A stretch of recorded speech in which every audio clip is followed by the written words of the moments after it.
आता सध्याच्या युद्धाच्या पार्श्वभूमीवर जी सध्याची अटीतटीची स्थिती आली होती त्यामध्ये अत्यंत आनंदाची गोष्ट आहे की आपल्या भारतामध्ये तेलाचं जहाज आलेलं आहे आणि त्या कर्मचाऱ्यांनी जहाजाच्या कर्मचाऱ्यांनी अत्यंत धाडसानं हे काम केलं।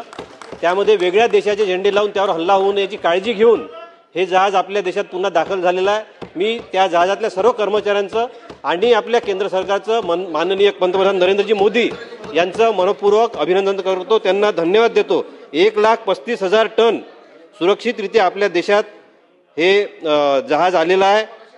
आखाती देशांना याची सगळी झळ बसली असताना आपल्यासाठी अत्यंत महत्त्वाचं असलेलं हे जहाज त्या कर्मचाऱ्यांनी आणि आपल्या सरकारनं त्यांना सक्षम पाठिंबा दिला। मी सगळ्यांचं मनपूर्वक अभिनंदन करतो, विशेष करून त्या कर्मचाऱ्यांचं आणि पंतप्रधान नरेंद्रजी मोदी यांचं मनपूर्वक अभिनंदन करतो व सभागृहाने सुद्धा त्यांचं अभिनंदन करावं अशी अपेक्षा व्यक्त करतो।